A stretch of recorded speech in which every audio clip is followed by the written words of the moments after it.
Hello, Alan from Exa Foundation. So I want you to meet Cerys Lock. Cerys was European Digital Girl of the Year 2016. Cerys is from Staffordshire, but we first met her at Preston Raspberry Jam in 2015. She turned up and she impressed everybody with this Raspberry Pi controlled robot that she'd built. And she'd built it herself from objects that she had just lying around at home. I can remember she had the Wiimote from her game controller, and she had this robot and she was able to control it and make it move around, and it had a camera. It was amazing. Anyway, we're going to go and meet Cerys now, but there's 5 questions that I want you to try to answer. Now, you won't know the answers to them all, but I want you to try and guess. So let's go look at the questions. So question number 1, what project originally started Cerys on her journey? Question number 2, what test did Cerys recently get very excited about? Question number 3, Cerys talks about working at her dad and her uncle's shop. Name one technical job that she did.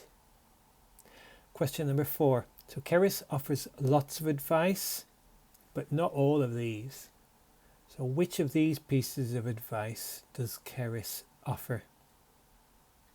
Question number 5, I asked Cerys, would she choose to fight a horse-sized duck or 100 duck-sized horses? Which do you think she'd choose? Do you know why? So there we are. Yeah, hello. Hello, Cerys. So good evening and thank you for joining our Careers in Tech panel. Just tell us your name and something about your current role, but particularly, is there a project that you've worked on or you are working on that you'd like to tell us about? So I'm Cerys Lock. Some of you may know me because I've been to Preston Raspberry Jam before. I've been up quite a few times. And at the moment, I'm a first line support apprentice. And I'm really enjoying it. I started a year ago, pretty much a year ago. I'm really enjoying it. A project that I've worked on and I'm particularly proud of. It's not necessarily to do with work.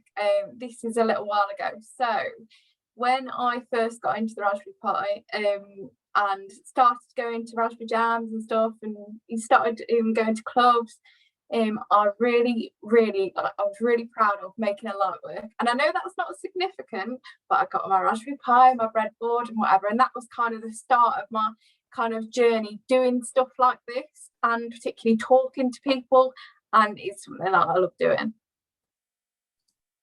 Great. You've gone a bit quiet. Okay. Oh, sorry, that was it. You had finished your answer. Okay. So I remember the very first time we met you was when you came to our jam in Preston and you brought a project along and people were like, whoa, they were so amazed. And they didn't realize you'd actually built it yourself from following, you told me, YouTube tutorials and things like that you'd seen. So you mentioned what your current role is. I think you said you're an apprentice technician. So how, like, I'm guessing you're still kind of not yet at the age of 20. So maybe a few years ago you were at school. How did you end up going from being in school to doing what you're doing right now? Yes, so I was at school. I must admit, I didn't particularly enjoy school, and I can kind of see like a few people don't. I know people don't always enjoy school, but I was kind of wondering what to do next. And there was a few really good options I could have taken. I could have done an apprenticeship then. I could have done my A levels. I could have done BTEC, and I chose to do a BTEC originally. It was okay. I did quite enjoy learning it and the parts that I didn't necessarily already know.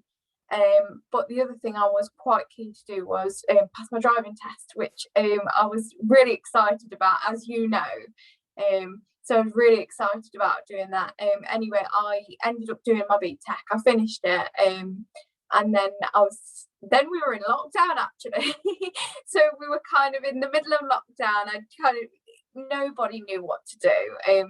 I did work at a shop part-time while I was doing my college work as well. So you know, I was kind of going to do that, but then obviously we got moved on to furlough. So I kind of thought, what's my next step?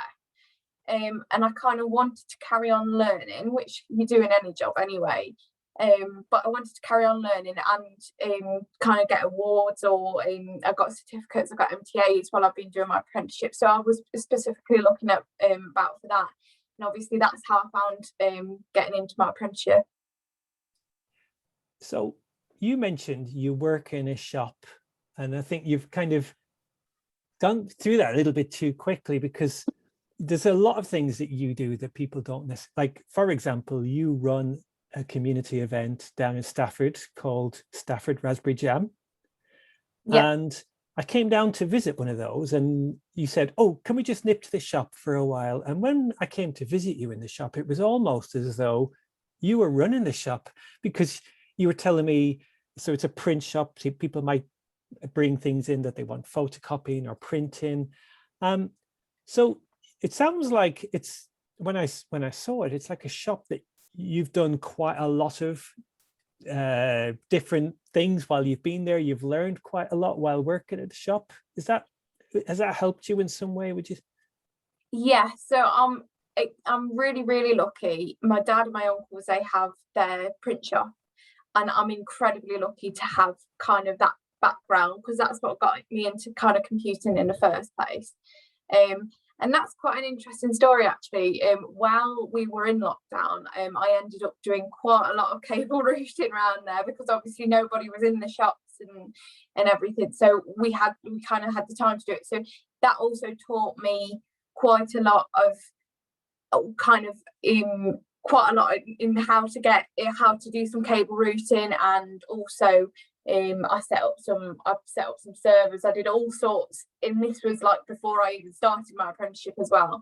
And obviously, as you know, Alan, like, I've been doing that for a very long time. And you know, it's quite good. And obviously we're in a nice family unit as well, like with my dad and my uncle, so it's been nice to be able to kind of help them out in a way as well, especially during the lockdowns and everything. But I can imagine some people watching this thinking, I don't want to work in a shop. I want to have some role work in, video games industry or software development.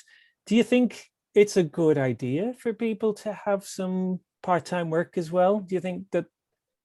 Yeah, so I mean, I was helping out on my dad's shop, and I was also working in a clothes shop at the same time. So I was doing quite a lot of things at kind of 16, 17.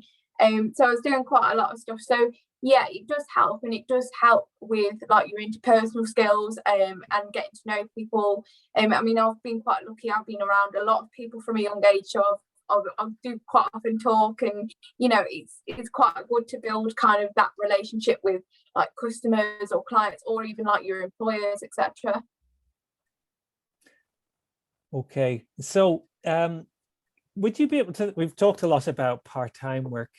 If somebody was watching this now and they were thinking, oh, I like the sound of, you know, what's happened for Cerys, you know, she said she didn't necessarily have a great experience at school and that, but if they wanted to go along your, you know, just try and follow the same path as you, is there any particular piece of advice that you would suggest, other than say getting a part-time job in a shop, perhaps? I'd say get involved with everything you can do. Obviously, I've been running Stafford Raspberry Jam. Obviously, we haven't been able to run for a little while, but and I was helping out with Stafford Co clubs and all that kind of thing.